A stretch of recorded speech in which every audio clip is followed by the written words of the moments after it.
Hello दोस्तों, कैसे हैं आप? उम्मीद है ठीक ही होंगे। जैसे कि आपने पिछले दो लेक्चर्स के अंदर देखा कि हमने दो चैप्टर्स तो नहीं कहेंगे, दो चैप्टर्स, दो कॉन्सेप्ट बड़े बड़े जो थे हमारे, वो हमने कवर कर लिए है। आज की इस वीडियो के अंदर हम कुछ प्रैक्टिकल क्वेश्चन सॉल्व करने वाले हैं। ध्यान से देखना, अपने बुक अपने साथ में रखना, हो सके तो साथ साथ प्रैक्टिस भी करते चलना, क्योंकि बहुत सारे बच्चों का क्वेश्चन आया था कि सर आपने अभी तक और वीडियोस अपलोड क्यों नहीं करी। हम बता रहे थे कि कुछ टेक्निकल रीजंस थे जिनके कारण हम वीडियो अपलोड नहीं कर पा रहे थे, लेकिन अब हम कोशिश करेंगे कि हम जल्द से जल्द सारे वीडियोस आप तक पहुंचा सकें। तो चलिए बिना टाइम वेस्ट करे आज की वीडियो स्टार्ट करते हैं। तो हम पिछले लेक्चर के अंदर पढ़ चुके थे कि हम डेप्रिसिएशन किस तरीके से कैलकुलेट करते हैं, और हमने देखा था बहुत सारे डिडक्शंस पढ़े थे। आज की इस वीडियो के अंदर भी हम क्या करेंगे, उसको प्रैक्टिकली आजमाएंगे। तो जैसे कि आप देख रहे हैं इसके अंदर जो हम पढ़ने वाले हैं, सबसे पहला जो प्रॉब्लम है, प्रॉब्लम नंबर 5 है। क्या लिखा हुआ है इस प्रॉब्लम के अंदर, साथ साथ पढ़ते चलेंगे आप। मिस्टर एक्स, एक सेकेंड, पेन का कलर कौन सा है? Mister x has a business income of 8 lakh rupees after debiting depreciation of 80,000 on building in his profit and loss account for the year 2017-18. He bought the following assets during the year. तो हमने पढ़ लिया कि उसकी business income कितनी है, 8 लाख है। कब है 8 लाख? उसमें से डेप्रिसिएशन 80,000 का माइनस हो चुका है 17 से 18 के लिए। उन्होंने एक एसेट भी खरीदा था, वो कुछ इस तरीके से खरीदा, जो बिल्डिंग ए खरीदी थी उन्होंने, वो कब खरीदी थी? 1 मार्च 2017 को खरीदी थी। कितने कॉस्ट की? 3 लाख की। और पुट टू यूज कितना था? 31 मार्च 2018। हमें देखने की भी जरूरत नहीं है कि कितना एसेट का ब्लॉक, किस ब्लॉक का डेप्रिसिएशन इसमें लगने वाला है, क्योंकि इसमें पहले से ही लिखा है। लेकिन हमें याद होना चाहिए एग्जाम में ऐसा नहीं लिखा हुआ होगा। बिल्डिंग बी की अगर बात करें तो वो 1 अगस्त 2017 को खरीदा है, जो कि है 4 लाख रुपए का। पुट टू यूज हुआ है 2018 में। और अप्रैल बिल्डिंग सी की अगर बात करें तो वो भी 2017 में सितंबर में खरीदी गई है, और पुट टू यूज हुआ है अगस्त 2018 में। तीनों एक ही क्लास की डेप्रिसिएशन के ब्लॉक के अंदर आता है। हमें बिजनेस इनकम कंप्यूट करना है एक्स का फॉर असेसमेंट ईयर 2018 एंड 19। सबसे पहला जो हमें काम करना है वो हमें क्या करना है, यहाँ पे हमें देखना है किस मशीन पे 50% डेप्रिसिएशन, किस बिल्डिंग पे 50% डेप्रिसिएशन लगेगा और किस पे 100% डेप्रिसिएशन लगेगा। कैसे मालूम पड़ेगा? बिल्कुल सही, आपको याद है, आपने पिछले लेक्चर में देखा होगा, हमने क्या कहा था, किस पे 50% लगेगा? 50% लगेगा अगर कोई एसेट 180 डेज से कम पुट टू यूज हुआ है और 180 डेज से ज्यादा पुट टू यूज हुआ है, उस केस के अंदर डेप्रिसिएशन 100% लग जाएगा। इस थिकनेस काफी ज्यादा कम हो गई है। हाँ, ओके, डन। सबसे पहला जो आपका काम होगा, इसके लिए आप सबसे पहले लिखेंगे computation of business income of mister x for the assessment year 2018 and 19। Business income after depreciation कितना है हमारा दे रखा है यहाँ पे। जो हम स्टार्ट करेंगे, स्टार्ट हमेशा कहां से होता है? जो भी आपको इनकम दे रखी होगी। तो आपको इनकम कितनी दे रखी है? 8 लाख। उसके बाद आपको क्या करना है? उसके बाद हमें डेप्रिसिएशन सिंपली, ऑलरेडी जो हमें डेप्रिसिएशन ध्यान रहे, हम डेप्रिसिएशन ब्लॉक वाइज एडजस्ट करते हैं जो टैक्स पर्पस के लिए, लेकिन जो कंपनी ने डेप्रिसिएशन डायरेक्ट डेबिट कर दिया है, हम उसे वापस से ऐड बैक कर देंगे। अब हमारा प्रॉफिट कौन सा बन गया? बिफोर डेप्रिसिएशन वाला। बिफोर डेप्रिसिएशन में कितना हो गया प्रॉफिट? 8,80,000। उसके बाद हम क्या करेंगे, हमारा डेप्रिसिएशन का सेक्शन कितना था? सेक्शन 32। सेक्शन 32 के अंदर हम डेप्रिसिएशन कवर करते हैं। सबसे पहला डेप्रिसिएशन हम किस हिसाब से लगाते हैं? पहले 50% पे, उसके बाद 100% पे। तो सबसे पहले हमें चेक करना है 50% वाला कैटेगरी किसकी आती है।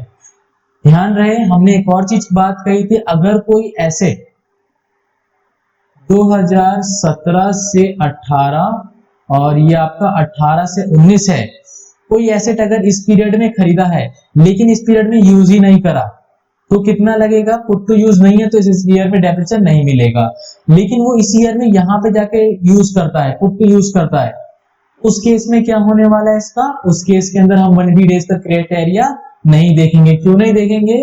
क्योंकि 180 डेज वाला क्राइटेरिया सिर्फ उसी ईयर में लगता है जिस ईयर में हम एसेट परचेज करते हैं। उसके बाद जितने भी ईयर होते हैं उसके अंदर हम हमेशा 100% डेप्रिसिएशन चार्ज करते हैं। एक सेकंड में मिटा लो उसे जल्दी से, नहीं तो ये पूरा कचरा हो जाएगा इधर।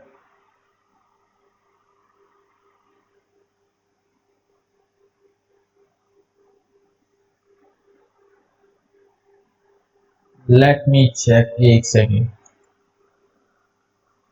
देखते हैं आगे। तो हमने क्या करा, सबसे पहले चेक करेंगे कोई एक बिल्डिंग थी जो कि हमने खरीदा था 1 मार्च 2017 को। 1 मार्च 2017 में अगर खरीदा था तो वो ईयर कब खत्म होने वाला होगा, 31 मार्च 2018 को, यानी कि हमने इस साल खरीदा। ध्यान रहे हमें मतलब किस वाले से है वो भी ध्यान रखना है। 2018 से 19 अगर हमारा असेसमेंट ईयर है तो हमारा टैक्स हम प्रीवियस ईयर कौन सा होने वाला है, बिल्कुल से प्रीवियस ईयर होगा हमारा 2017 से 2018। तो यानी इसके बीच में जितने भी ट्रांजेक्शन आएंगे वो हमें यहाँ पे इंक्लूड करना है। 2017 से 18 का मतलब यहाँ पे जो बिल्डिंग ए है, बिल्डिंग ए कब खरीदी गई थी, बिल्डिंग ए खरीदी गई थी, यहाँ पे जगह नहीं है, एक सेकेंड, हम यहाँ चलते हैं वन नोट पे अपने। बिल्डिंग ए जो खरीदी गई थी वो कुछ इस तरीके से थी। ये बिल्डिंग ए किस डेट में खरीदी गई थी, मैंने बुक खोल लिया, अभी अपने सामने बुक रख लेंगे। बिल्डिंग ए जो खरीदी थी वो हमने खरीदी थी 1 मार्च 2017 का। ये ईयर खत्म कब होने वाला था, बिल्कुल सही 31 मार्च 2018 को। और हमारा जो फाइनेंशियल ईयर जो चलने वाला था वो कब तक चलता, 31 मार्च 2000, गलत हो गया यहाँ पे, एक सेकेंड, 2017 तक और 17 से 2018 तक यहां तक चलता। मशीन जो परचेज करी गई थी, मशीन परचेज करी गई है यहाँ पे, तो कितना दिन पुट टू यूज हुआ, पुट टू यूज हुआ 1 मंथ। जब 1 मंथ पुट टू यूज हुआ तो हम इस साल की तो बात ही नहीं कर रहे, तो बचा हुआ किस साल आ गया, इस साल आ गया। तो इस साल कब से यूज हुआ, अप्रैल में, 1 अप्रैल से अवेलेबल थी मशीन। जब मशीन 1 अप्रैल से अवेलेबल थी तो पूरे 100% का डेप्रिसिएशन लगेगा इसके अंदर, कोई दिक्कत इसके अंदर, पूरा 100% का डेप्रिसिएशन लगेगा। क्यों लगेगा 100%, क्योंकि 1 अप्रैल को मशीन कंपनी के अंदर मौजूद थी। तो हमें ये क्लियर हो गया मशीन ए के अंदर 100% का डेप्रिसिएशन लगने वाला है। यहां पे हम लिख देंगे 100%। मशीन बी की अगर बात करें, गलत बोल दिया, बिल्डिंग बी की अगर बात करें तो बिल्डिंग बी खरीदा गया है 1 अप्रैल को, और पुट टू यूज कब हुआ है आपका, पुट टू यूज हुआ है मार्च 10 2018 को। ध्यान देना मार्च 10 2018 को यूज हुआ है। एक बार हम वापस से पीछे चलते हैं, बिल्डिंग कब खरीदी गई थी, स्टार्ट। तो बिल्डिंग बी के अंदर क्या था आपका, बिल्डिंग बी के अंदर हम एक बार बना लेते हैं जल्दी से। ये था हमारा फाइनेंशियल ईयर 1 अप्रैल 2017 से लेके 31 मार्च 2018। क्या करने वाले हैं इसके बीच में, जो मशीन परचेज करी गई थी वो परचेज कब करी गई थी, परचेज करी गई थी आपके 1 अगस्त को।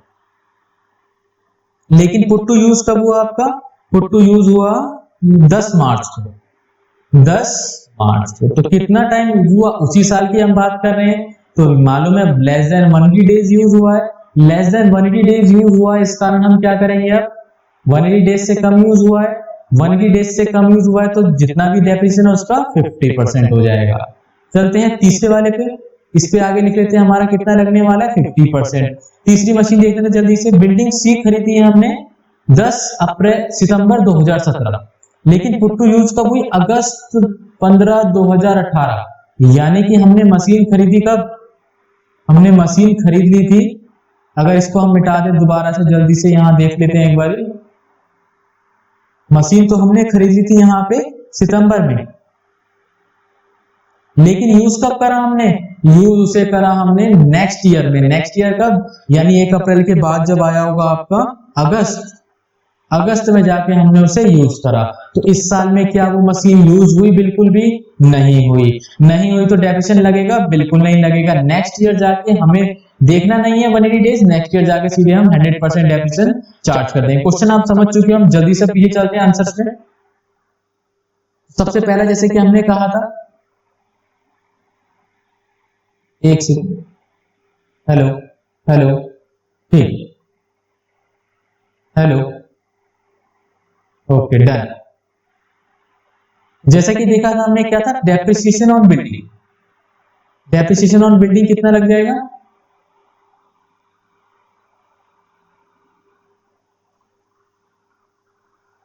बिल्डिंग बिल्डिंग ए में कितना लगना था, बिल्डिंग ए में 100% लगना था, तो बिल्डिंग ए की वैल्यू कितनी थी 3 लाख, 3 लाख का 10% सीधे निकालेंगे 30,000, बिल्डिंग बी पे लगाया 20,000, और बिल्डिंग बी पे ध्यान रखना 4 लाख है और 50% लगना है, तो 10 का 50% हो गया 5, तो हमने उसका डेप्रिसिएशन भी चार्ज कर लिया यहाँ पे। बिल्डिंग सी पे कोई डेप्रिसिएशन इसलिए नहीं लगेगा क्योंकि बिल्डिंग सी इस साल यूज ही नहीं हुई है, उसे भी जाने देंगे। टोटल मिलाकर 50,000 हो गया, लेस कर दिया कितना आ गया 8,30,000। नीचे नोटिंग दे रखी है किस कारण हमने ये लगाया, ध्यान रहे एग्जाम में ऐसे पॉइंट पे आपको लिख कर आना पड़ेगा कि आपने उस ईयर का उस पर्टिकुलर एसेट का डेप्रिसिएशन क्यों नहीं लगाया, जिसके कारण आपको कोई भी दिक्कत नहीं पड़ेगी एग्जाम में। बढ़ते हैं नेक्स्ट क्वेश्चन की तरफ। नेक्स्ट क्वेश्चन पढ़ेंगे जल्दी से। एक्स लिमिटेड इंगेज है एक बिजनेस के अंदर, जो बिजनेस है कैरेज ऑफ गुड्स का। 1 अप्रैल 2017 को उन्होंने 10 ट्रक खरीदे। ध्यान रहिए 44 AE की बात कर रहा है। 44 AE डील करता है flying and hiring of business, flying and hiring business, जिसके अंदर हम बात करते हैं ट्रक की। एक कंपनी होती है जिसका ट्रक चलता है, मैक्सिमम 10 ट्रक अगर उसके साल के अंदर रहते हैं तो वो ये प्रिजम्पटिव सेक्शन अपना सकता है। प्रिजम्पटिव सेक्शन के अंदर ये होता है वो किसी डिडक्शन के लिए क्लेम नहीं करेगा, ना ही उसे कोई एक्स्ट्रा चार्ज एडवांस टैक्स इस तरीके का पे करना होगा। उसके लिए क्या होगा, यानी उसका लंप सम, उसे कोई अपना इनकम स्टेटमेंट तैयार नहीं करना, उसका एक लंप सम प्रिजम्पटिव इनकम गवर्नमेंट की तरफ से तय हो जाएगी, उसको उसके हिसाब से अमाउंट पे करना है। तो जैसे कि हम यहाँ पे देख पाएंगे, ध्यान रहे, लेकिन अब इसके अंदर कुछ कंडीशंस आ गया। लाइट ट्रक्स और हैवी ट्रक। लाइट ट्रक के अंदर 7500 अराउंड रुपीज होता है, लेट मी चेक, 7500 रहता है लाइट में। और हैवी मोटर व्हीकल के अंदर क्या रहता है, उसके अंदर 1000 रुपीज पर टन रहता है। अभी दे नहीं रखा है, इसके अंदर नॉर्मली दिया रहेगा तो कितना होगा 1000 rupees per ton. 1000 rupees per ton कैसे मालूम पड़ेगा कि वो हैवी है या लाइट है। हैवी व्हीकल के अंदर 12 टन से ऊपर का लोड होना चाहिए। अगर 12 टन से ऊपर है तो 1000 रुपए पर टन के हिसाब से हम उससे चार्ज कर लेंगे। सपोज एग्जांपल के लिए हमारे पास 5 ट्रक है, 5 महीने चलाए हैं हमने, 5 ट्रक 5 मंथ चलाए हैं, और लोड सपोज हमने 2 टन रखा है, तो 2 टन लोड रखा है, तो 1000 रुपए के हिसाब से कितना हो जाएगा 2500। और आप इसे पूरी तरीके से सॉल्व कर लेंगे, 5 इंटू में 5 इंटू में 2 इंटू में, ये आपका जो इनकम आ जाएगा इसके हिसाब से कितना हो जाएगा 50,000। कोई दिक्कत नहीं पड़ेगी, ऐसा क्वेश्चन भी आएगा तो हम डील कर लेंगे उसके साथ। फिलहाल इसको हम स्किप करते हैं, हम बढ़ते हैं आगे जो इस क्वेश्चन में बता रखा है। ज्यादा बड़ा क्वेश्चन है नहीं है, तो ज्यादा समय कवर भी नहीं करेगा, बिल्कुल छोटा सा है। ध्यान रहे वीडियो की लेंथ थोड़ी लंबी हो सकती है।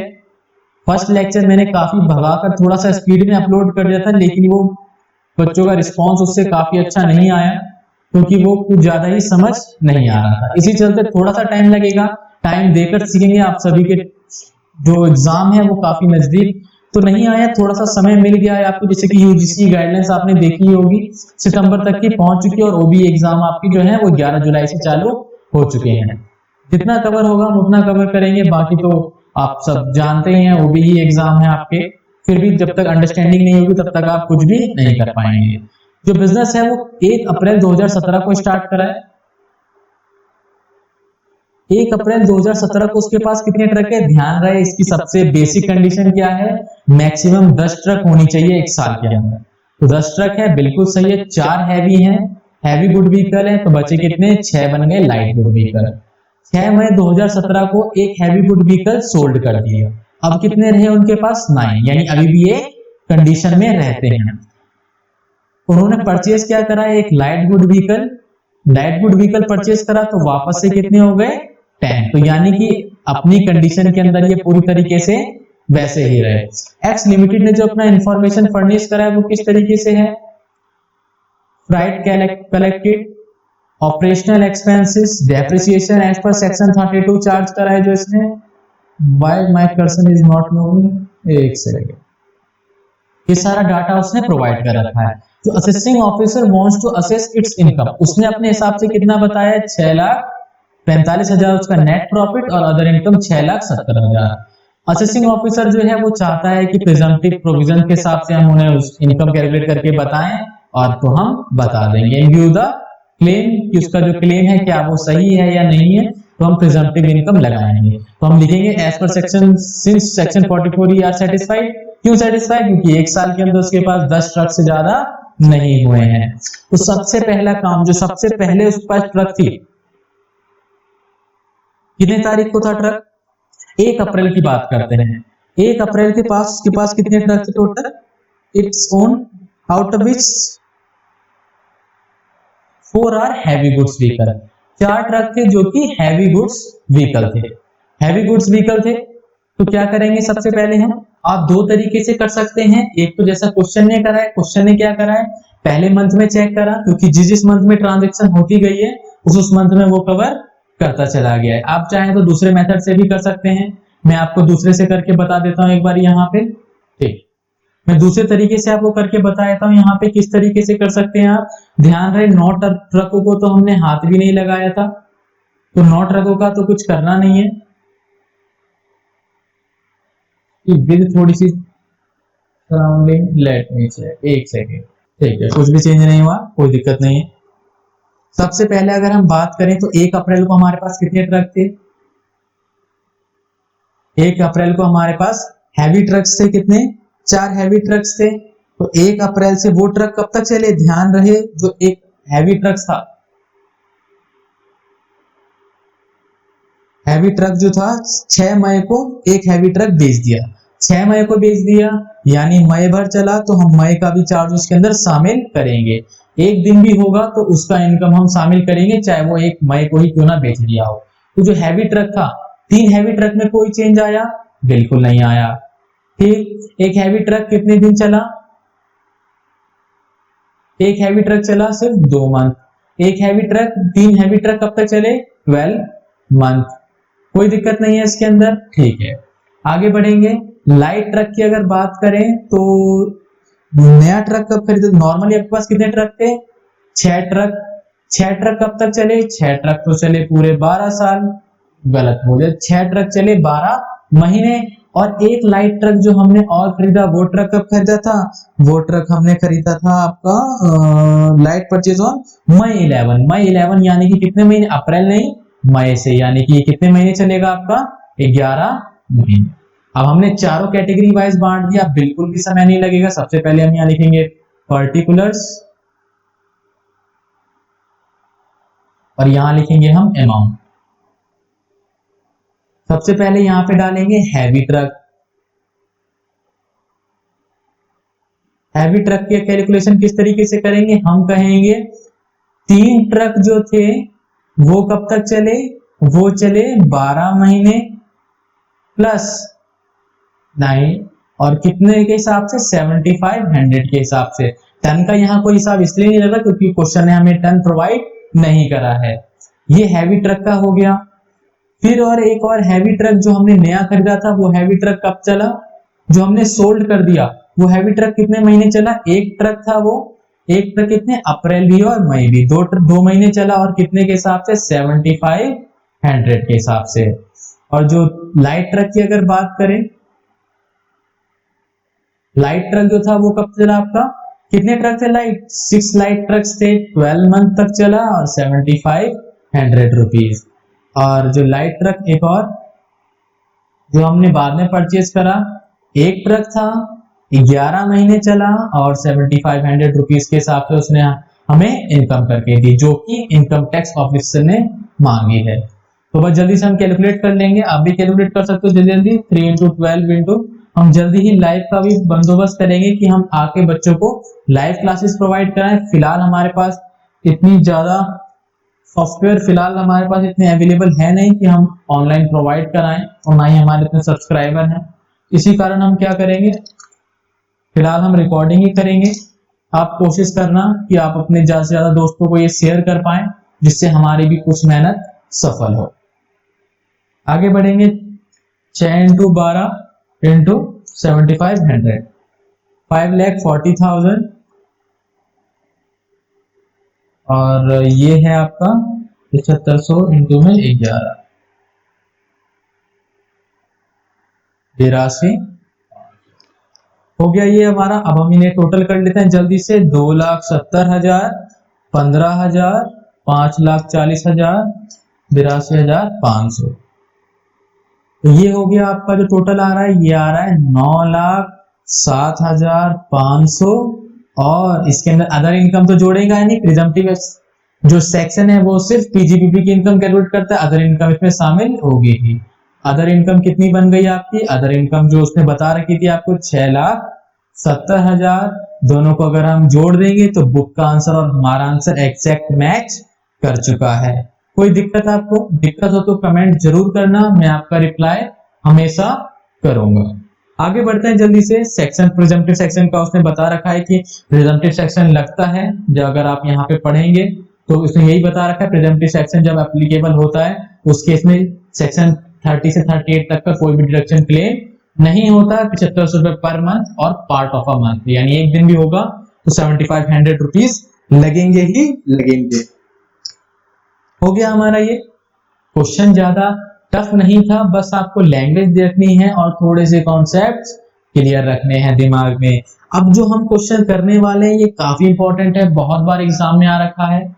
अगर आप सीए के छात्र होंगे तो आपको मालूम होगा कि ये एग्जाम में काफी ज्यादा बार पूछा जाता है। सेम टू सेम ऐसा ही क्वेश्चन रहता है, बस कुछ वर्डिंग चेंज होती होगी। देखते हैं इस क्वेश्चन को भी। प्रॉब्लम 7, एक्स है जिसकी एज कितनी है? 69 ईयर्स। रेसिडेंट है, ठीक है, इंडिविजुअल है, ठीक है। इससे हमें क्या मालूम पड़ता है? जब भी ऐसी बात करें तो हमें ध्यान लाना है स्लैब रेट्स का। स्लैब रेट क्या था? 60 से अबव वाला इसके लिए एप्लीकेबल होगा, यानी कि जो मिनिमम लिमिट होगी, एग्जम्पशन लिमिट, वो होने वाली है 3 लाख, 2.5 लाख नहीं होगी। दूसरा क्या है? हमें इंडिविजुअल है तभी एप्लीकेबल होगा, अदरवाइज एप्लीकेबल नहीं होगा। प्रीवियस ईयर का जो हमें डाटा दे रखा है किसके लिए? फॉर द असेसमेंट ईयर 2018 से 19, तो प्रीवियस ईयर हमारा होगा 17 से 18। ठीक है, जल्दी से क्वेश्चन का एक क्विक रिव्यू कर लेते हैं बिना समय गवाए। सैलरी कितनी देनी है स्टाफ को? सैलरी जाएगी 13,000। सैलरी जो गई है स्टाफ को वो 13,000। क्या ये खर्चा एप्लीकेबल होता है? बिल्कुल एप्लीकेबल होता है, हम पढ़ चुके हैं ऐसे। स्टाफ वेलफेयर एक्सपेंडिचर कितना है? ये भी एप्लीकेबल होता है। जनरल एक्सपेंसेस, अभी हम देखेंगे ये किस रिलेटेड है। जनरल एक्सपेंसेस नॉर्मली हम इसे टिक नहीं करेंगे। बैड डेट्स की हमने पढ़ा था कंडीशंस क्या होती है। बैड डेट्स हम तभी अप्रूव करेंगे जब वो एक्चुअल में हुए हो, प्रोविजन एप्लीकेबल नहीं होगा। देख लेंगे इसके बारे में, अगर फर्दर हमें इंफॉर्मेशन दे रखी होगी तो। आगे चलेंगे, इस तरफ हमें ग्रॉस प्रॉफिट दे रखा है, ठीक है, सन्ड्री रिसिप्ट दे रखे हैं। और शॉर्ट टर्म कैपिटल, क्या short term capital gain profit and loss account में आना था? बिल्कुल नहीं। यहाँ पे कौन सा आने वाला है? पीजीबीपी की इनकम, ठीक है। एडवांस टैक्स, क्या एडवांस टैक्स पीएनएल अकाउंट में आता है? बिल्कुल नहीं आता। हमने पढ़ा था टैक्स रिलेटेड जो भी इनकम है वो पीजीबीपी के अंदर, प्रॉफिट एंड लॉस अकाउंट के अंदर नहीं कवर होता है। फायर का इंश्योरेंस पे करा, देखेंगे इसके बारे में भी कोई इंफॉर्मेशन हमें प्रोवाइड है या नहीं है। एडवर्टाइजमेंट एक्सपेंस बिल्कुल आता है, अगर कोई एडजस्टमेंट नहीं होगी तो। Interest on X capital and loan, इसको भी हम अभी देख लेंगे। Expenditure on acquisition of a copyright incurred on March and put to use. अब यहाँ क्या ये एक्सपेंडिचर यहाँ पर आएगा?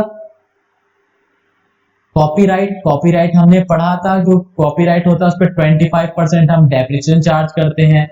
और ये आप 11th क्लास से पढ़ के आ रखे होंगे कि अगर जिस चीज पे हम डेप्रिसिएशन चार्ज करते हैं वो चीज की कॉस्ट हम डायरेक्ट पीएनएल में नहीं दिखाते, उस चीज का सिर्फ हम डेप्रिसिएशन शो करते हैं। तो यानी क्वेश्चन ने ये भी गलत कर रखा है। लमसम कंसिडरेशंस है जो कि किसका है? नो हाउ को एक्वायर करने के लिए, ये भी सेम टू सेम उसी केस में चला जाएगा। Depreciation on other business asset, ये तो आना ही था। प्रोविजन इनकम टैक्स पे, इसको हम जाने देंगे। कंट्रीब्यूशन करें पॉलिटिकल पार्टी को, ध्यान रहे कंट्रीब्यूशन की बात आई है तो आपको ध्यान आना चाहिए कौन सा? जीजीबी।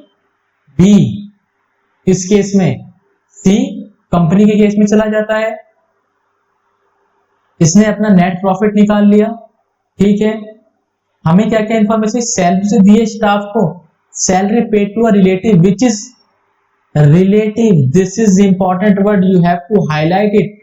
क्या बता रखा है कि रिलेटिव के बाद जब भी करके आपको ध्यान रखना है कि रिलेटिव को दिया है, पक्का जरूरत से ज्यादा ही महंगा हमने पे करा होगा, तो उस केस में जितना भी अनरीजनेबल अमाउंट है आपको देखना है कि अगर वो अमाउंट पीएनएल से माइनस हुआ यानी प्रॉफिट को डिक्रीज कराए, सिंपल सा फंडा। अगर किसी भी ऐसा खर्चा जो कि नहीं होना चाहिए था उस खर्चे को हमने माइनस करा होगा, तो उसका इफेक्ट खत्म करने के लिए हम उसे वापस से ऐड कर देंगे।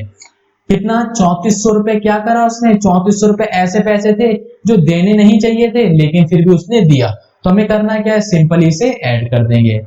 आगे देखेंगे एडवर्टाइजमेंट एक्सपेंस कितना है 8000 being cost of 8 diaries presented to the customers. चलेगा, एडवर्टाइजमेंट में कोई दिक्कत होनी नहीं चाहिए। क्यों नहीं होनी चाहिए, क्योंकि एडवर्टाइजमेंट में कंपनी इसी तरीके का एडवर्टाइजमेंट करती है। वो कुछ और नॉर्मली जो एडवर्टाइजमेंट होता है, अगर सोप बनाने वाली कंपनी है तो अपने कुछ सोप डिस्ट्रीब्यूट करती है, तो एडवर्टाइजमेंट में नॉर्मल है, इससे हमें कोई फर्क नहीं पड़ना चाहिए। Depreciation on other assets according to income tax provision is 9600। ध्यान रहे हम इनकम टैक्स के लिए पीएनएल अकाउंट बना रहे हैं, तो हमें फर्क नहीं पड़ता बिजनेस ने क्या बनाया है, इनकम टैक्स के हिसाब से 9600 लगना चाहिए था। और क्वेश्चन ने कितना प्रोवाइड करा है, मैं एक बार बुक में चेक करूं जल्दी से। क्वेश्चन ने आपका प्रोवाइड करा है business depreciation on other asset 6000 का, यानी कि 3600 हम और माइनस कर देंगे। सब अभी सॉल्व करेंगे प्रॉपर, घबराना नहीं, बस एक बार क्वेश्चन का क्विक रिव्यू कर लें, जिसके कारण हम जिससे हम जल्दी क्वेश्चन सॉल्व कर लेंगे। Provision for income tax is excessive to the extent of 900। जो प्रोविजन बनाया है वो इनकम टैक्स का, वो क्या कर दिया हमने, एक्सेसिव, ज्यादा बना दिया है। कितने से, एक्सटेंट ऑफ 900 तक का बना दिया है। हमारा प्रोविजन कितने का बना हुआ था, प्रोविजन 400 का बना हुआ था, हमने कितना बना दिया है 900 का। एक चीज गलत हो गई यहाँ पे, तो डिडक्शंस था, डिडक्शन की जो हम बात कर रहे थे, जीजीबी नहीं होगा, जीजीसी होगा। मैंने चेक कर लिया, एक बार कंफर्म भी कर लिया है, ये जो डिडक्शन है वो आपका जीजीसी होने वाला है, जीजीसी होगा। एक्सपेंडिचर हो चुका था हमारा, किस एडजस्टमेंट पे थे हम, इस वाले एडजस्टमेंट पे थे कि provision for income tax is excessive. Provision for income tax कहाँ है क्वेश्चन के अंदर, जल्दी से देख लेंगे। प्रोविजन फॉर इनकम टैक्स 2000 है, हमने ज्यादा का प्रोविजन बना रखा है, एक्सेसिव बना रखा है कितने से, 400 से। तो ध्यान रहे हमें प्रोविजन से वैसे भी कोई मतलब नहीं था, हम प्रोविजन को वापस से ऐड ही करने वाले थे, तो ये पॉइंट हमारे लिए इररिलेवेंट है। ज्यादा बनाया हो कम, हम पूरा का पूरा उसमें से वापस जोड़ के अपना इफेक्ट खत्म कर देंगे। During the year 2017 x purchase national certificate, national saving certificate, जब भी नेशनल का नाम आए आपको ध्यान रखना है, पक्का ऐसे डिडक्शन क्लेम करना है 80C के अंदर, नेशनल से नहीं, हमेशा ध्यान रखेंगे एनएससी सिर्फ 80C में कवर होता है। नेशनल के बहुत सारे हमने पढ़ा था 80G के अंदर, जो 100% डिडक्शन की कैटेगरी वाले थे, तो वो अलग है। जनरल एक्सपेंस के अंदर एक एक्सपेंडिचर है 2000 का for arranging a term loan. Term loan arrange करने के लिए 2000 का हमने क्या करा, यहाँ पे जनरल एक्सपेंस पे करा है, उससे हमें कोई फर्क नहीं पड़ेगा। जनरल एक्सपेंस का मतलब ही है हमने लोन लेने के लिए या कोई भी ऐसे खर्चे जो भी कंपलसरी थे वो करने थे, हमने कराए, तो कोई दिक्कत नहीं है। ड्यूरिंग द प्रीवियस 17 से 18 की अगर बात करें तो एक खर्चा था 7000 paid on May 5 2017 on account of outstanding custom duty of the previous year 2016 से 17। 16 से 17 का कोई पैसा था, वो क्या करा मैंने, इस बार पे कर दिया। 16 से 17 का पैसा था, मैंने 5 मई 2017 को पे कर दिया 7000 रुपए, कोई दिक्कत नहीं है।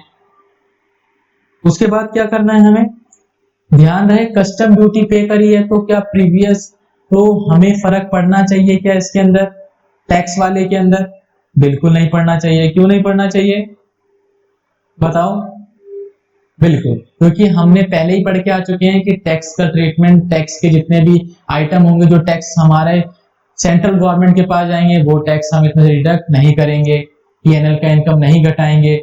दूसरा क्या है, 5000 पेड करा जनवरी 3 2018 को, ठीक है, हमारे ईयर के अंदर ही था। आउटस्टैंडिंग सेल्स टैक्स कौन सा था, प्रीवियस 2016-17 को कोई सेल्स टैक्स था, वो क्या करा, इस बार पे कर दिया मैंने, तो क्या करेंगे, माइनस करेंगे, बिल्कुल करेंगे। सेल्स टैक्स था 43B इसके लिए एप्लीकेबल है। 43B क्या कहता है, 43B कहता है जब पे करोगे तब डिडक्शन मिलेगा, जब पे करोगे तब डिडक्शन मिल जाएगा। तो इस केस में जब पे करेंगे तब मिल जाएगा। आप ये मत कहना कि सर 7,000 का क्यों नहीं करा, 7,000 का इसलिए नहीं करा क्योंकि वो कस्टम ड्यूटी का टैक्स था और कस्टम ड्यूटी था, और कस्टम ड्यूटी का हम क्लेम नहीं ले सकते हैं।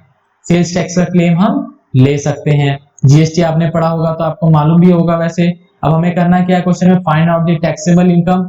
टैक्सेबल इनकम भी ढूंढना है और टैक्स लायबिलिटी भी ढूंढना है मिस्टर एक्स का 18 से 19 के लिए।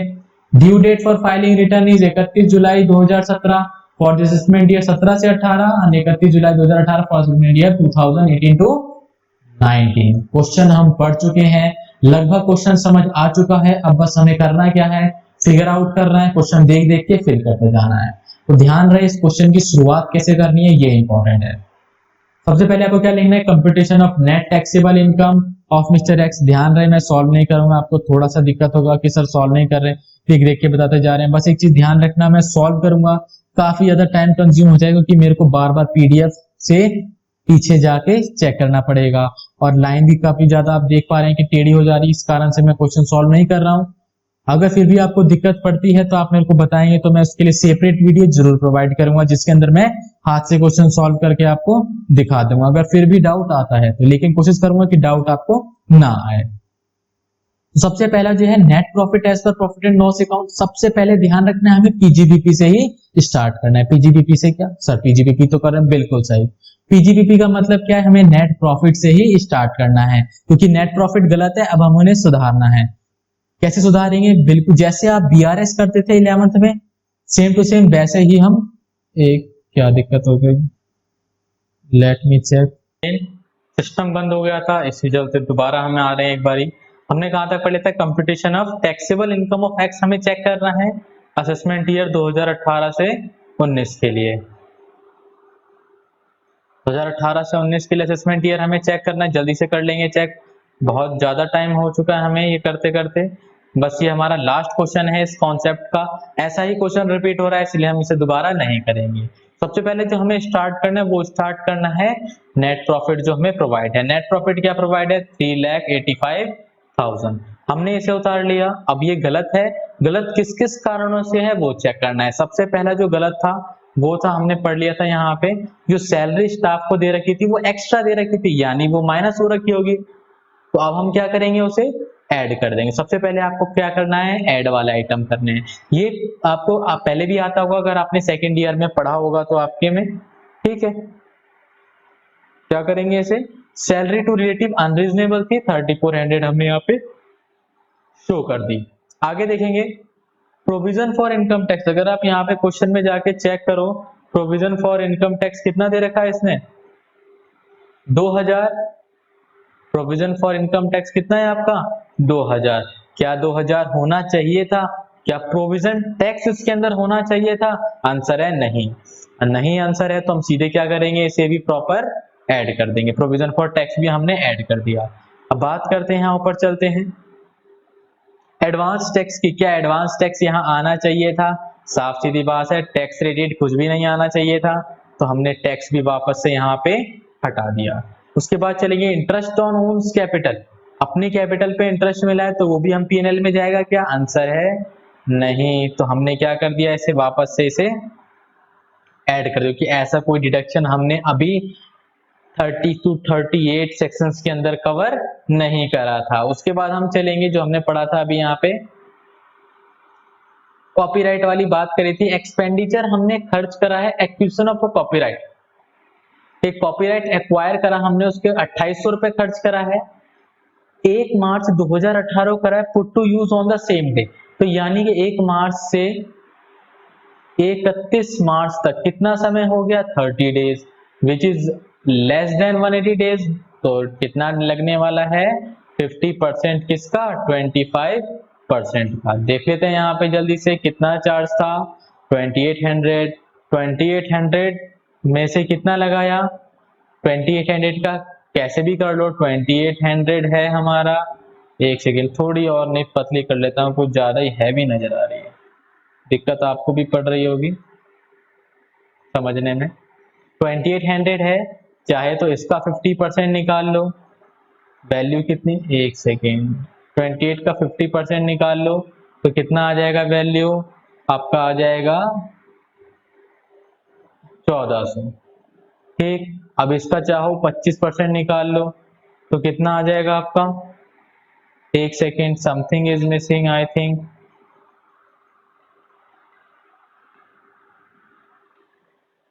तो 50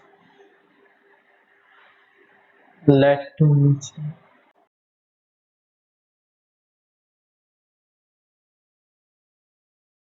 हमें करना क्या है, कितना दिखाना चाहिए था एक्चुअल में उसे कॉपीराइट का, 2800, 1400 का 25%, 1400 का 25%, यानी कि उसे दिखाना चाहिए था 350 रुपए एज अ डेप्रिसिएशन। हमारे पास दो ऑप्शन है, या तो हम उसका पूरा हुआ पूरा जो कॉपीराइट है उसे पूरा का पूरा यहाँ पे ऐड कर दें, कितना 2800, और नीचे जाके हम यहाँ पे क्या कर दें, यहाँ पे लेस कर दे, टाइम में लेस कर दें डेप्रिसिएशन, या फिर डेप्रिसिएशन तो नहीं लिखेंगे, हम लिखेंगे एमोर्टाइजेशन। इधर कितना आ जाएगा 350। इफेक्ट सेम ही आने वाला है, क्वेश्चन ने क्या करा है इसी वाले में यही सॉल्व कर दे कि 2800 हमें क्या करना है, ऐड करना है, 350 माइनस करना है, डिफरेंस निकालोगे तो आपका आंसर इतना ही आ जाएगा 2450। तो उसने डायरेक्ट ही यहाँ पे सॉल्व कर लिया। आपको घबराना नहीं है, उस टाइम आपको जैसा आए उस समय आपको वैसे सॉल्व करना है, आंसर कैसे भी गलत नहीं होगा। नो हाउ, नो हाउ कितना है, नो हाउ का जो चार्ज है आपका वो कहाँ गया, कहाँ गया, कहाँ गया, lump sum amount it is put to use on April 1 2018। No how use करा, हमें अगर डेट देता 10 मार्च को, क्या उस साल यूज हुआ, आंसर है नहीं। कब यूज हुआ, अगले साल यूज हुआ, तो क्या उस पे 1% का भी डेप्रिसिएशन लगेगा, नहीं लगेगा। जब डेप्रिसिएशन नहीं लगेगा तो उसमें पूरा का पूरा अमाउंट हम यहाँ पे आप देख पा रहे होंगे, हमने पूरा का पूरा इधर नो हाउ का ऐड कर दिया है। कोई दिक्कत यहाँ तक अभी तक नहीं पड़ी, पढ़े तो आप कमेंट जरूर करना, हम आपके कमेंट का इंतजार रहता है हमें। क्या करेंगे उसके बाद, ये भी हमारा हो गया था, ये भी क्लियर हुआ। डेप्रिसिएशन अदर बिजनेस एसेट्स, ये भी अभी हम देख ही लेंगे आगे।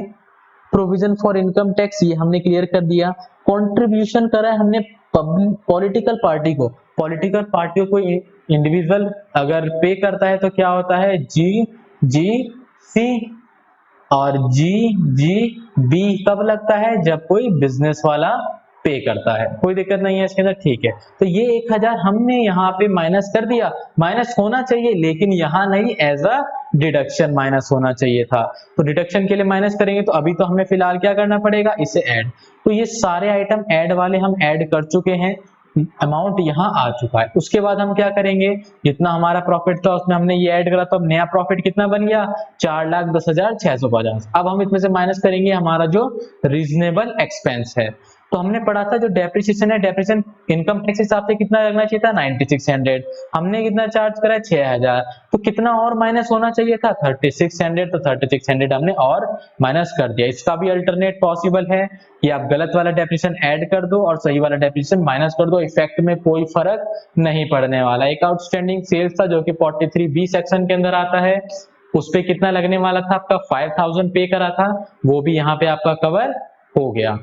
43B ये भी हमने माइनस कर दिए, क्योंकि जिस साल पे करोगे उस साल होगा।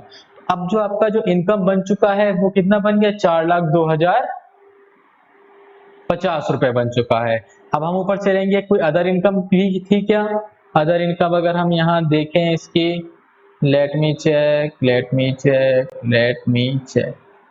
शॉर्ट टर्म कैपिटल गेन है, तो शॉर्ट टर्म कैपिटल गेन क्या हो जाएगा इसके अंदर, शॉर्ट टर्म कैपिटल गेन इसमें जुड़ गया था। ध्यान रखना, जो हमारा नेट प्रॉफिट निकालते समय short term capital gain add किया था, क्या ऐड करना चाहिए था, क्या वो बिजनेस इनकम थी, आंसर है नहीं। तो उसको हमने वापस से लेस करा, क्योंकि हमने उसे प्लस करा था। अगर ऐसे कोई लॉस होता हमने माइनस करा होता तो हम वापस उसे प्लस कर देते। तो हमारा जो बिजनेस इनकम बना एक्चुअल वो कितना बनना चाहिए था, 3,99,050 रुपीज। अब उसके अंदर से हम short term capital gain add कर देंगे, तो आपका जो GTI बन चुका है वो बन चुका है 4,02,050 रुपए। सबसे पहला जो डिडक्शन हमें मिलने वाला है वो मिलेगा नेशनल सेविंग सर्टिफिकेट का, NSC का कितना मिलेगा, 10,000। ध्यान रहे ATC का मैक्सिमम डिडक्शन 1.5 लाख होता है, आपको मालूम होगा, ठीक। 1.5 लाख की लिमिट के अंदर ही है तो फुल डिडक्शन मिल जाएगा 10,000। डिडक्शन अंडर सेक्शन 80 GGC जो कि हमने पॉलिटिकल पार्टी को कंट्रीब्यूशन करा था 1,000 का, वो डिडक्शन भी हम यहाँ पर क्लेम कर लेंगे। अब जो हमारा नेट टैक्सेबल इनकम बना वो कितना बना, 3,91,050 रुपीज। नेट टैक्सेबल इनकम हम निकाल चुके हैं, कोई दिक्कत इसके अंदर नहीं होनी चाहिए। अभी क्या करना है, हमें टैक्स भी कैलकुलेट करना है। टैक्स ध्यान से कैलकुलेट करेंगे, टैक्स में काफी बच्चों को दिक्कत हो जाती है, कंपटीशन ऑफ टैक्स पेबल। तो टैक्स कैसे निकालना है, सबसे पहले ध्यान रहे यहाँ पे हमें क्या ध्यान देना है, यहाँ पे हमें ध्यान देना है कि वो जो व्यक्ति था वो 69 प्लस था, यानी कि 60 प्लस था, और 60 प्लस के लिए जो स्लैब लिमिट होती है वो 3 लाख होती है। अक्सर होता क्या है, हमें शुरू में याद रहता है लेकिन इतना बड़ा क्वेश्चन सॉल्व करते करते हमारे माइंड से स्किप कर जाता है और हम सिर्फ 2.5 लाख को ही वहां पे कंसिडर कर लेते हैं, जिसके कारण हमारा इतना मेहनत बेकार हो जाती है, हमारे मार्क्स लास्ट में जाके कट जाते हैं। तो हमें बिल्कुल ध्यान रखना है, कॉन्सेप्ट वाइज चलना है और अपना माइंड अलर्ट रखना है। तो 60 प्लस है तो यानी 3 लाख तक का। हमें ध्यान रहे टैक्स कैलकुलेट करने में कितने लोगों को दिक्कत पड़ रही है, तो मैं इसका आपको अच्छे से डिफाइन करके बताऊंगा किस तरीके से करना है प्रॉपर जो हम कैलकुलेट करेंगे। ठीक है, करना क्या है, आपकी जो इनकम है 3,91,050।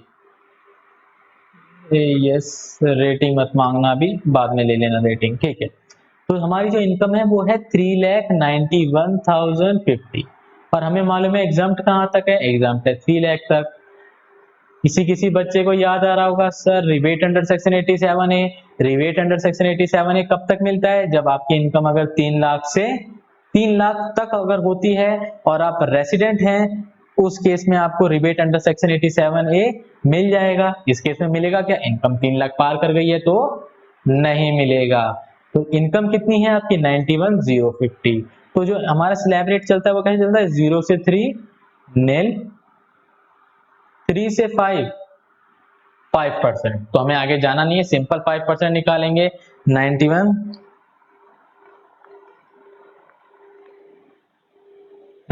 इसका आप निकालेंगे, मैं आपको कैलकुलेट करके भी अगर दिखाऊं यहाँ पे, आप कैलकुलेट कर लेना, ये तो आता ही होगा, मैं कैलकुलेट नहीं करूंगा, मैं आपको डायरेक्ट दिखाता हूँ। 45,552.5 तो 4,552.5 रुपए। अभी हम राउंड फिगर इसे नहीं करने वाले हैं, बाद में राउंड फिगर करेंगे एग्जैक्ट होने वाले के बाद। आपका जो टैक्स अमाउंट बना नेट टैक्सेबल इनकम पे 4,552 रुपए। रिबेट कुछ है नहीं, ध्यान में नहीं है, तब भी आप माइनस करके दिखाएंगे, प्रेजेंटेशन अच्छी लगेगी और आपके मार्क्स पे काफी ज्यादा फर्क पड़ जाएगा। उसके बाद आप क्या करेंगे, यहाँ पे सेस माइनस करेंगे जो कि कितना है 3% लिखा है, ध्यान रहे। अब सीधे एजुकेशन सेस आपका जो लगता है HEC health and education cess लगता है सीधे 4%। बुक पुरानी है, अपडेटेड नहीं है, लेकिन आप लगाएंगे 4%, गलत नहीं करके आएंगे। HEC कितना लग जाएगा 4%, तो ये चेंज हो जाएगा, उसी के हिसाब से ये अमाउंट भी चेंज हो जाएगा। एडवांस टैक्स, ध्यान रहे एडवांस टैक्स का कॉन्सेप्ट भी इसके अंदर आ गया।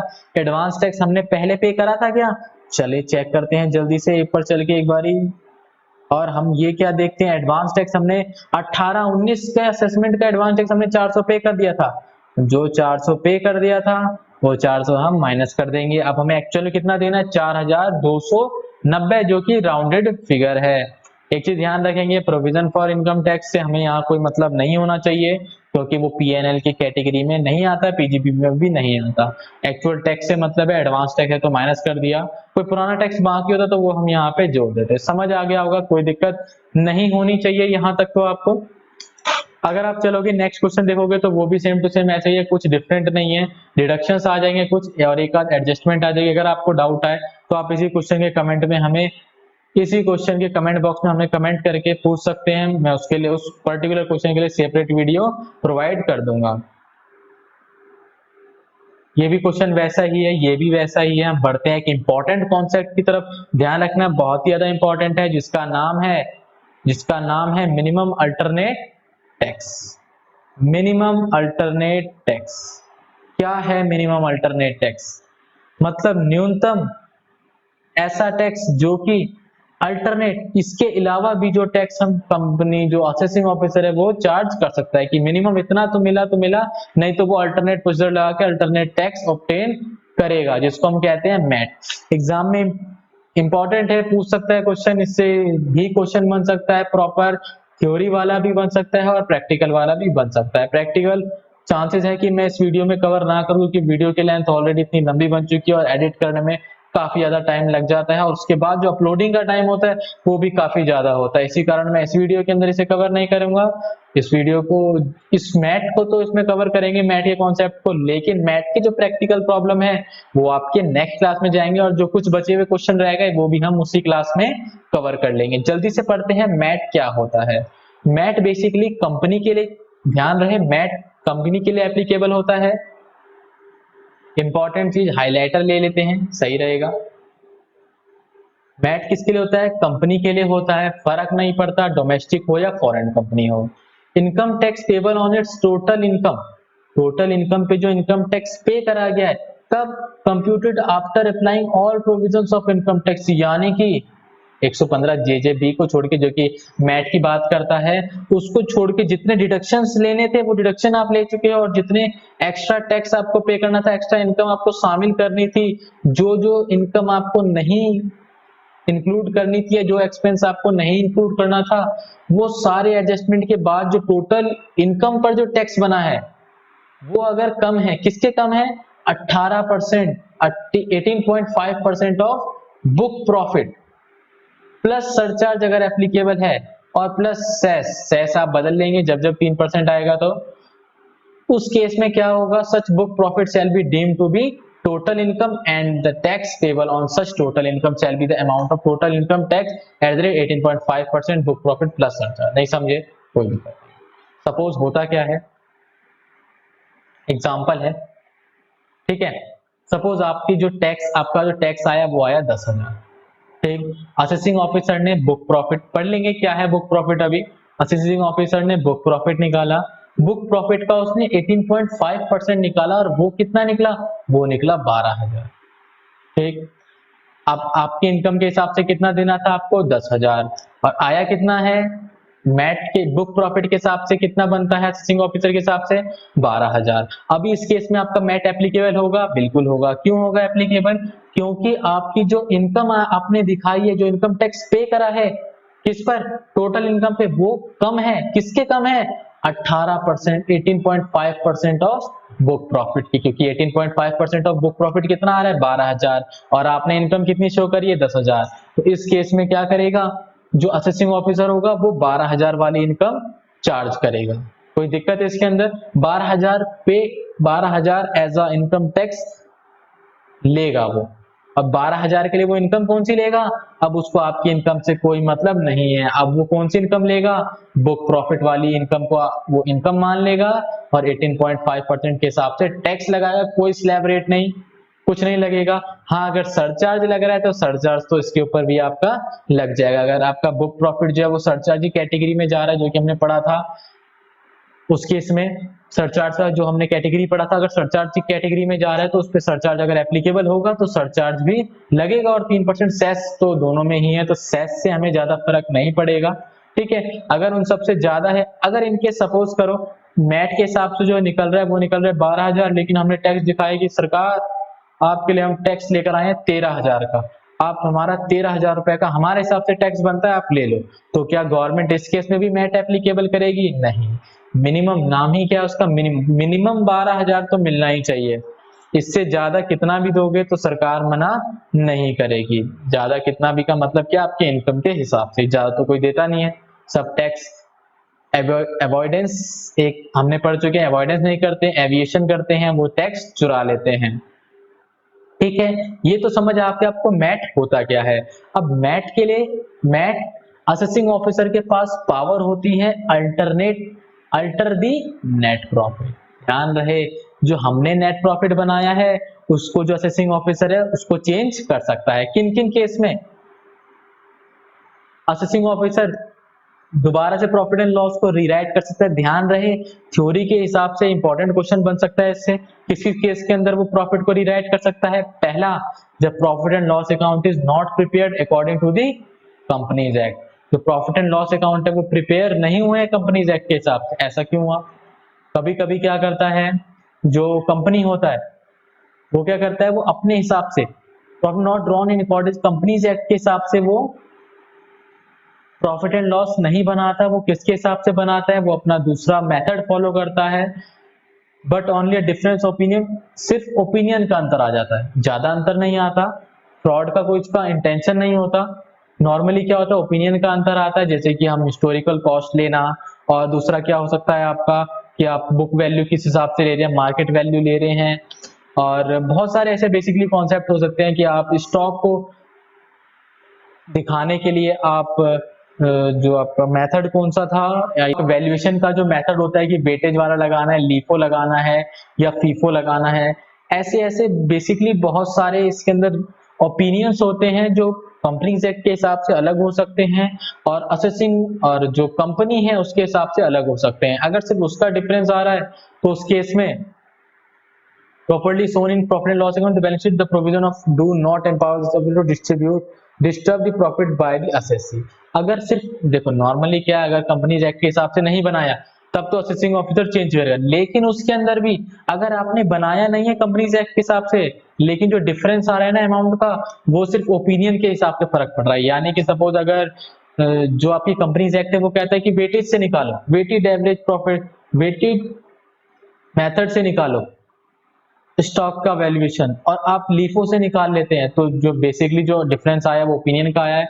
आपका कोई उद्देश्य नहीं है कि आप गवर्नमेंट के साथ छल करो, उसका टैक्स चुरा लो, तो उस केस के अंदर असेसिंग ऑफिसर के पास पावर नहीं है कि वो आपका जो प्रॉफिट बना रखा है उसको जाके डिस्टर्ब करे, वो जो है प्रॉफिट आप दिखा रहे हो उसको ही शामिल करेगा, उसको ही मानेगा।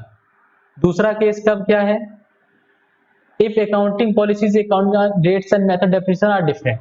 ध्यान रहे ऊपर कंपनीज एक्ट फॉलो नहीं कर रहा, यहाँ पे क्या हुआ, अकाउंटिंग पॉलिसीज जो लगाई है आपने, या अकाउंटिंग स्टैंडर्ड डिफरेंट है, या मेथड ऑफ डेफिनेशन डिफरेंट है, उस केस में इसका कहने का क्या मतलब है, जो अकाउंटिंग पॉलिसीज होती हैं जो कंपनी बेसिकली अडॉप्ट करती हैं, जो रेट ऑफ डेप्रिसिएशन अडॉप्ट करती हैं, वो क्या करती हैं, एनुअल मीटिंग से पहले प्रॉफिट एंड लॉस अकाउंट तैयार होता है। उस प्रॉफिट एंड लॉस अकाउंट्स के लिए कई कंपनी ऐसा करती है कि वो अपने शेयर होल्डर के लिए अलग अकाउंट बनाती है, और जो आपका इनकम टैक्स के लिए अलग अकाउंट बनाती है। ऐसा होता क्यों है कि टैक्स के लिए हमारा जो डेट चलता है वो अलग चलता है टैक्स फाइल करने के लिए, और जो शेयर होल्डर है उनके लिए एक अपना कैलेंडर ईयर नहीं चलता, हमारा अकाउंटिंग ईयर चलता है उनके लिए।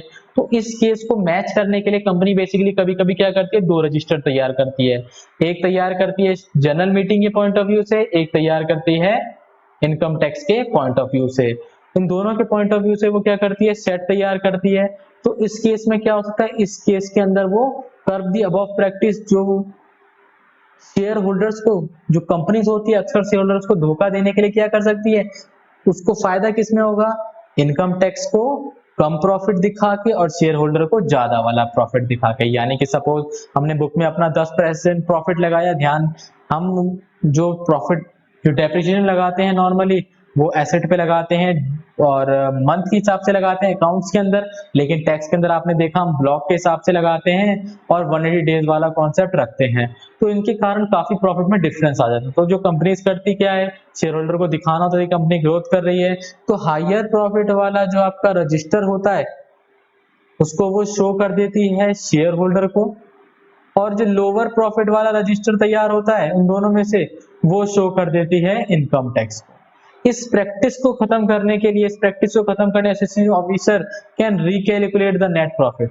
असेसिंग ऑफिसर दोबारा से नेट प्रॉफिट कैलकुलेट कर सकता है। कोई दिक्कत इसके अंदर नहीं है, बढ़ते हैं आगे, कोई दिक्कत नहीं। अब पढ़ते हैं क्या होता है बुक प्रॉफिट। क्या होता है बुक प्रॉफिट, जल्दी से देखेंगे। उस कंपनियों के लिए क्या करती है जो बुक प्रॉफिट किस कंपनी के लिए, जो इंश्योरेंस कंपनी हो गई, बैंकिंग कंपनीज हो गई, जनरल सप्लाई इलेक्ट्रिसिटी कंपनी हो गई, इन कंपनियों के लिए क्या करती हैं जो कि स्पेसिफाइड एक्ट के द्वारा गवर्न होते हैं।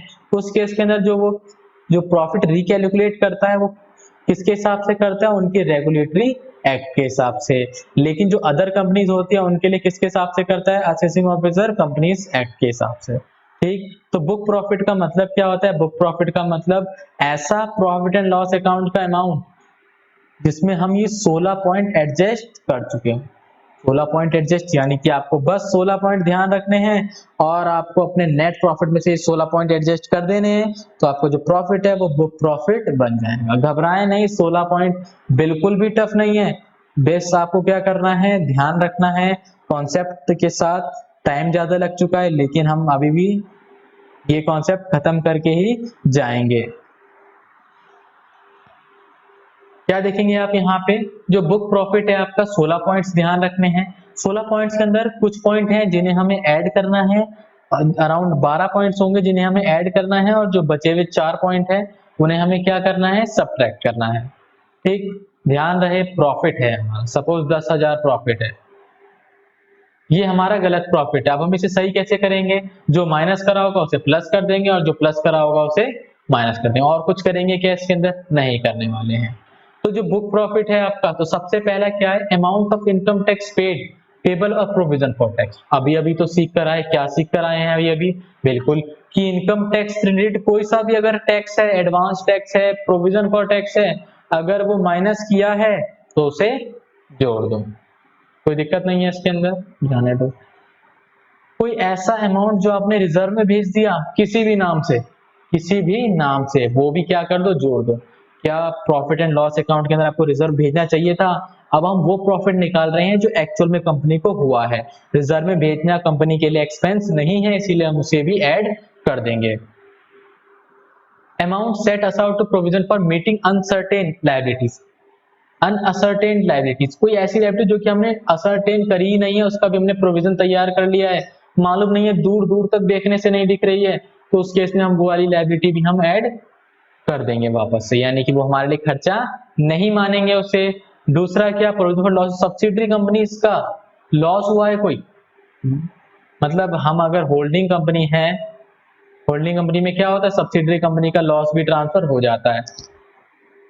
आप जब पढ़ेंगे कंपनी का अकाउंट बनाएंगे, प्रॉफिट एंड लॉस अकाउंट, उस केस में जब सब्सिडरी और होल्डिंग का रिलेशनशिप देखेंगे तब आपको ये वाला कॉन्सेप्ट अच्छे से समझ आएगा। जो सब्सिडरी कंपनी का जो लॉस होता है वो किसको दे देती है, वो होल्डिंग को दे देती है। सब्सिडरी का प्रॉफिट होता है वो भी होल्डिंग को दे देती है। तो सब्सिडरी का कोई लॉस आया है तो हम क्या करेंगे, उस लॉस को लेंगे नहीं, चाहे प्रोविजन हो चाहे एक्चुअल लॉस हो, क्योंकि अभी सिर्फ होल्डिंग कंपनी का हमें एक्चुअल वर्थ चेक करना है कि उसने कितना प्रॉफिट अर्न किया है, कोई दिक्कत नहीं है। कोई डिविडेंड पे करा या प्रपोज करा है, अभी हमें ऐसा प्रॉफिट निकालना है जिसमें कुछ भी नहीं छेड़खानी करी हो, तो कोई तुमने डिविडेंड क्यों दिया, डिविडेंड तो प्रॉफिट में से देते हैं, तो अभी हमें प्रॉफिट निकालना है, तो हम डिविडेंड भी वापस जोड़ देंगे और उससे भी पहले वाले प्रॉफिट पे पहुंच जाएंगे। कोई ऐसा अमाउंट का खर्चा जो कि एग्जाम्प्ट है इनकम है, आपने एग्रीकल्चर में कोई खर्च करा, एग्रीकल्चर आपने पढ़ा होगा, एग्रीकल्चर में अगर आपको 10,000 की इनकम हुई, एग्जाम्पल के लिए 10,000 एग्जाम्प्ट है, ठीक। जब इस 10,000 की इनकम एग्जाम्प्ट है, आपने 10,000 की जो खेती करी ना, इसके लिए आप 500 रुपए का बीज खरीद के लाए, ठीक, एग्जाम्पल है, सिर्फ 500 रुपए का बीज खरीद के लाए। जब आपने इसके इनकम पे टैक्स नहीं दिया तो क्या इसके खर्चा आपका रिड्यूस करने देगी कंपनी, असेसिंग ऑफिसर या इनकम टैक्स डिपार्टमेंट, बिल्कुल नहीं। तो यानी यही कह रहा है, ऐसा कोई खर्चा जिसका इनकम एग्जेम्प्ट है तो उसका खर्चा भी यहाँ लाने की कोई जरूरत नहीं है। जब इनकम तुम अपने साथ ले जा रहे हो तो खर्चा भी तुम्हें अपने साथ ही ले जाना पड़ेगा। कोई डेप्रिसिएशन का अमाउंट है, वो भी हम वापस से ऐड बैक कर देंगे, क्योंकि हमें एक्चुअल वाला प्रॉफिट निकालना है, हम डेप्रिसिएशन अपने हिसाब से माइनस करेंगे इसके अंदर। तुम्हारा डेप्रिसिएशन हमारे लायक नहीं है, हम अपना ब्लॉक पे डेप्रिसिएशन लगाएंगे और साथ ही क्या करेंगे, साथ ही 180 डेज वाला प्रोविजन भी एप्लीकेबल करेंगे उस पे। कोई डेफर टैक्स और प्रोविजन बनाया है, वो वाला भी हम इसके अंदर क्या कर देंगे, प्रोविजन जितने भी माइनस करें हम वापस से ऐड कर देंगे, जितने भी का मतलब क्या है, जो जो प्रोविजन हमने पढ़े हैं यहाँ पे। कोई अमाउंट था जो कि रिवैल्यूएशन रिजर्व से रिलेटेड है, ठीक, वो अमाउंट भी हम यहाँ पे क्या कर देंगे, वापस से ऐड बैक कर देंगे। डिडक्ट दी फॉलोइंग आइटम्स, हमें माइनस कौन कौन से आइटम्स करने हैं, हमें वो सारे आइटम्स माइनस करने हैं जिसके कारण प्रॉफिट बढ़ा हुआ होगा। किस किस कारण बढ़ा हुआ, कोई रिजर्व आया, हमने विड्रॉ करा तो हमारा प्रॉफिट बढ़ा हुआ दिखा रहा है, तो वो क्या हमारा प्रॉफिट एक्चुअल में हमारा इनकम था क्या, वो नहीं, तो हम ये भी माइनस कर देंगे। दूसरा, कोई ऐसा इनकम ध्यान रहे उल्टा उसका, कोई ऐसी इनकम जो कि टैक्स से एग्जम्प्ट है। अभी तो हम पढ़ के आए थे ना, कोई जिसका इनकम एग्जम्प्ट है, तो जो इनकम एग्जम्प्ट है वो इनकम भी यहाँ पे अगर हमने जोड़ दी है तो हम वापस से माइनस कर दें, क्योंकि वो जोड़ना नहीं था हमें। Amount of debit to profit and loss account excluding the depreciation on the account of revaluation. जो अमाउंट ऑफ डेप्रिसिएशन है एक्चुअल वाला हम माइनस करेंगे, जो कि हमारा इनकम टैक्स के हिसाब से होगा। कोई एसेट का रिवैल्यूएशन हुआ है उससे हमें नहीं करना, ध्यान रहे हमें रिवैल्यूएशन का बिल्कुल भी शामिल नहीं करते हम इसके अंदर, एक्चुअल से एक्चुअल मिलाते हैं, यानी कि ब्लॉक वाइज हम डेप्रिसिएशन माइनस कर देंगे।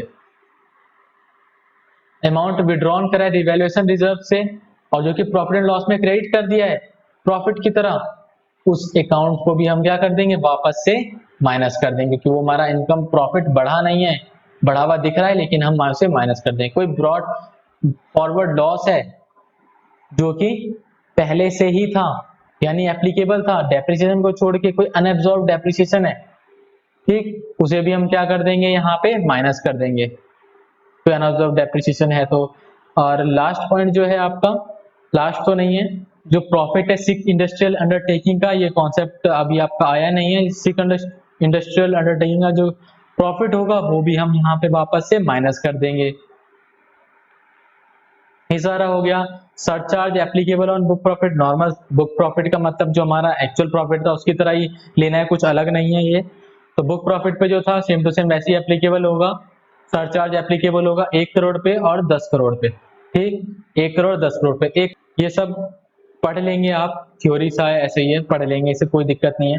मैट कब एप्लीकेबल नहीं होगा, मैट एप्लीकेबल तब नहीं होगा जब आप स्पेशल इकोनॉमिक जोन के अंदर SEZ की कैटेगरी में आते हैं। SEZ के अंदर जो कंपनी होती है उसे काफी ज्यादा बेनिफिट मिले होते हैं कि उसे टैक्स में कुछ साल के लिए रिबेट मिलता है, ऐसे बहुत सारे उनको बेनिफिट दिया जाता है। तो उस केस में अगर आपकी इनकम मैट के से भी कम आ रही है तो आपको मैट एप्लीकेबल आप पर नहीं होने वाला है। या आपको कोई शिपिंग कंपनी है, उसका बिजनेस है, टोनेज इनकम है, ठीक है, ये भी आपके में अभी आया नहीं है, ऐसी कोई इनकम है जो अभी आया नहीं है, अभी आपको दिख रहा है, उसके चांसेस कम रहते हैं कि वो एग्जाम में पूछा जाएगा। फिर भी बस आपके बुक में है तो हम एक बार पढ़ देते हैं उसे। Income which एक्रूअराइज company from life insurance, ध्यान रहे लाइफ इंश्योरेंस बिजनेस से कोई भी इनकम आ रहा है कंपनी को, वो इनकम भी इसके अंदर शामिल, वो भी मैट के लिए एप्लीकेबल नहीं होता है। फॉरेन कंपनी का इन दो केसेस में नहीं लगेगा, जब वो स्पेसिफिक टेरिटरी, वो एक स्पेसिफिक टेरिटरी के अंदर काम करे जो कि एक एग्रीमेंट के बेसिस पर चल रहा है कि वो इंडिया के अंदर परमानेंट स्टैब्लिश नहीं होंगे, तब मैट एप्लीकेबल नहीं होगा। और दूसरा क्या, जो assessee is a resident of a country with which India does, दूसरा क्या है, द असेसी जो है वो रेसिडेंट है कंट्री का और साथ ही वो इंडिया के साथ साथ कोई एग्रीमेंट नहीं है, उस केस में भी रजिस्टर्ड, मतलब क्या कि कोई एक ऐसा व्यक्ति है जो इंडिया का रेसिडेंट है, वो इंडिया के साथ रजिस्ट्रेशन नहीं करता किसी भी लॉ के अंदर, ठीक, यानी एप्लीकेबल नहीं है उसके लिए, उस केस में मैट एप्लीकेबल नहीं होगा, ठीक। तो टैक्स रेट आपकी डीम्ड इनकम पे यानी कि इनकम रिसीव पर कैलकुलेट नहीं होगी, डीम्ड इनकम पे भी कैलकुलेट होगी। ऐसा क्या है, एक चीज और है ये, अगर सपोज आपने इस बार 10,000 था, बहुत ही बढ़िया कॉन्सेप्ट है ये, 10,000 था लेकिन मैट के हिसाब से आपका 12,000 बन रहा है, तो आपने 2,000 जो इस बार फालतू दिया, ठीक। अब अगले ईयर जब आप गए, अगले ईयर कितना हो गया, अगले ईयर आपका बन रहा है 14,000, लेकिन मैट के हिसाब से बन रहा है फिर से 12,000, तो आप सपोज 15,000 करते हैं तो आपका कितना एक्स्ट्रा दे, कितना कम पड़ गया आपका, 3,000 कम पड़ गया। इस बार आप 3,000 एक्स्ट्रा पे कर रहे हो, 3,000 आपको एक्स्ट्रा नहीं पे करना है, आप 2,000 जो पिछली बार एक्स्ट्रा पे कर चुके थे वो यहाँ से आप एडजस्ट कर सकते हैं। तो आपको एक्चुअल में देना कितना रुपए है, जो आपको एक्चुअल में रुपए देना है वो है 1,000 रुपए। ध्यान से समझ नहीं आया कोई दिक्कत नहीं, एक बार दोबारा बताया था। सपोज आपने मैट के कारण इस बार 2,000 फालतू दिया है, तो अगली बार जब आप टैक्स फालतू देने वाले होंगे, देने की जरूरत पड़ेगी, तो आप उसमें 2,000 कम दे देना।